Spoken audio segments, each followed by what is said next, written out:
The Thompson family thought they had found the perfect place when they moved into the old two-story house on Maplewood Lane. It was larger than anything they could have afforded otherwise, with creaking hardwood floors, ornate stair railings, and a yard big enough for their son Michael to play in. Though the paint peeled in spots and the wallpaper was faded, Sarah Thompson fell in love with its character instantly.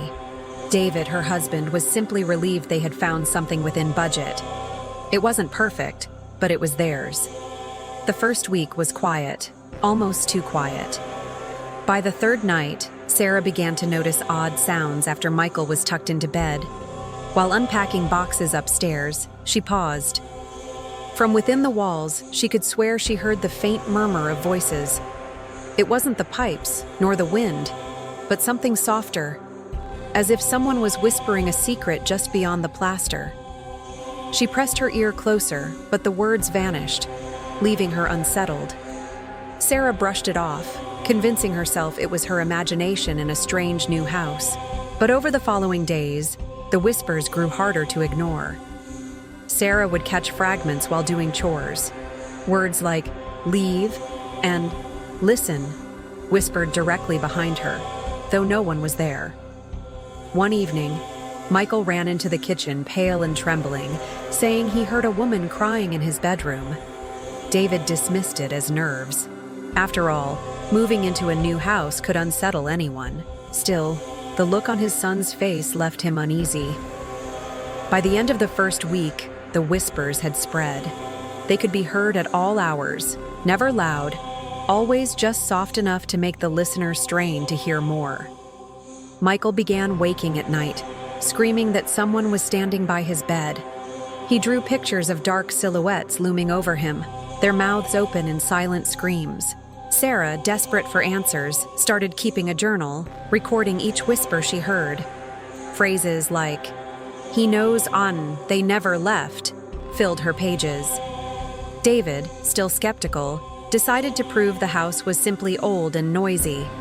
He began tearing into the walls, pulling up floorboards, determined to find faulty pipes or hidden animals. Instead, he discovered something far stranger. Behind a panel in the upstairs hallway, he uncovered a sealed crawlspace. Dust and cobwebs clung to his face as he pushed inside, his flashlight revealing stacks of decaying boxes. Inside were photographs of a family they didn't recognize: a stern-looking man, a woman, and a small girl. Among the belongings was a journal wrapped in brittle fabric. The journal belonged to a woman named Margaret, who had lived there with her husband and daughter nearly 50 years earlier. Her entries began innocently, describing family dinners and long nights by the fire. But soon, her words became frantic.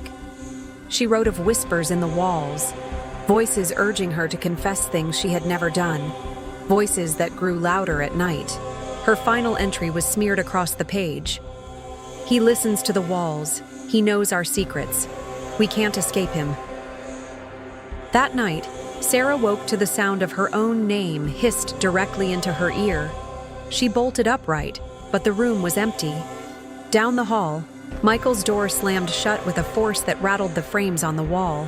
David ran to open it, but the knob burned hot under his hand, as though the room itself rejected them.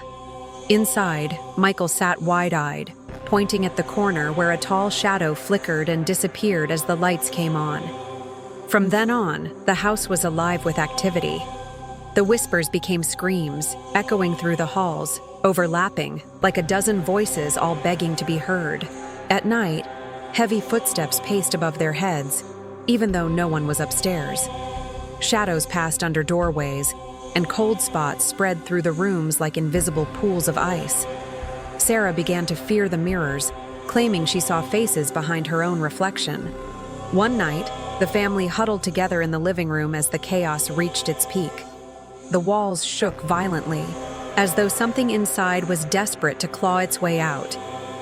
The voices cried out in unison, their words clear for the first time.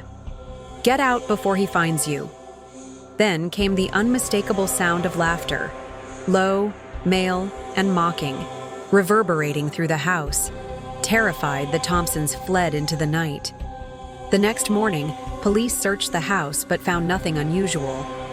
The crawl space, which David had opened, was sealed again. No trace of the journal or belongings inside. Officers chalked it up to stress, but the family refused to return. To this day, the house stands abandoned, its windows dark and hollow.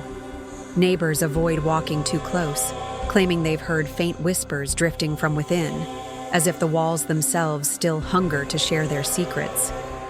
Some say Margaret and her daughter never truly left, their voices trapped, warning anyone who dares to listen.